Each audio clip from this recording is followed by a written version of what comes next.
Եք թե կոռուպցիոն սխեմաներ են բացահայտվում, մարդիկ կարող են ներգրավել այդ ամենի մեջ, ուղղակի ուշադիր եղեք սիրելի կարիճ, ջերհոս եւ առողջի կենթանակերպի ազդեցության տակ ծնվածները, այդ ֆինանսական մեքենայություններից ուշադիր եղեք, որպեսզի ձեզ չկողոպտեն, որտեղ Սև լուսինը կարիճում եթե տալիս է այդ երևույթները, կարիճը ընդհանուր առմամբ հենց այդ դաշտերն են, ուռուցքներ, օրգանիզմից միզասեռական օրգան, կյանքի ոլորտներից ֆինանսի, հանրային գումարների ոլորտն մեծ խաբեություններ կարող են լինել եւ եւս մեկ անգամ ձեզ հուշում եմ սիրելի հետեւորդներ նաեւ ձեզ կարող են գալ էլեկտրոնային նամակներ որ այսպիսի բաներ ձեր մուտքանունը ձեր գաղտնաբառը տվեք իմացեք նորից եմ ասում քանի որ Սև լուսինը կարիճում է այդ ամենը ակտիվ է լինելու նամակ է գալիս զանգ է գալիս վեկացեք գնացեք բանկ շատ գրել եմ Պարողոսյան գիտեք այս երկու թեմաները իրար հետ փոխկապակցված են որտեղ երկուսն էլ կարիճի ոլորտի այդ ոլորտի հետ կապված երևույթներ են այդ ամենը գնացեք բանկ այնպիսի կիներ գրել ինձ հաշվապահեր Պարողոսյան կողոպտել էին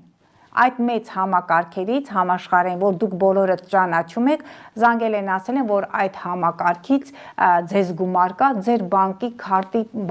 գաղտնանունը տվեք ինչպես է համաձայնվել նա էլ չգիտեր մեծ գումարներ են ուստի ժամանակները շատ քիչ մնաց ընդամենը 2.5 ամսից այնտեղափոխվելու է բայց միևնույն է Սև լուսինի իր ավերածությունները անում է դուք տեսաք որ նախորդ ամսին այդ հոկտեմբերի սկիզբ սեպտեմբերի վերջ հոկտեմբերի սկիզբ այդ բոլոր կրիմինալ դեպքերը այդ սպանությունները այդ ամենը կապված է Սև լուսինի հետ եւ նրանք ովքեր տոկոսով գումարներ են տալիս մի արեք այդպիսի բաներ Ավելի լավ է ձեր գումարը դնեք բանկում։ Ես գիտեմ դեպքեր, որ մարդիկ շատ հենց այս ընթացքում բարձր տոկոսադրույքով գումարներ են վերցրել։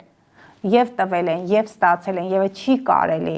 Դա հետո փոխակերպելու է հիվանդության։ Հենց այդ նրանք ովքեր զբաղվում են ֆինանսական այդ դրանք մախինացիաներն են։ Այդ ամենը անդրադառնում է դա անեցք է դառնում Սև լուսինը կարիճում։ Հետո վերադառնում է ձեզ այս պահին արեցիք այդ չարությունը հետո 9 տարի հետո կվերադառնա ձեզ մի արեք որպեսզի այդպիսի խնդիրների առաջ չկանգնեք թե Պարողոսյան ոչ թե թեմայից շեղում էր այլ այդ ոլորտը մոլորակի այդ դիրքը մի քանի հարակից ոլորտներ է ընդգրկում այդ իսկ պատճառով ես որոշեցի նաև խոսել եւ նրա եւ մյուսի մասին մեկը մեզնից կախված չէ ուղղակի մոլորակային դիրքավորումն է այդպիսի իրադարձություններ հիվանդություններ բերում եւ նրանք ովքեր կասկածում են որ հիվանդ են վատառողջ են միզասեռական օրգաններում խնդիրներ կան գնացեք ստուգվեք համապատասխան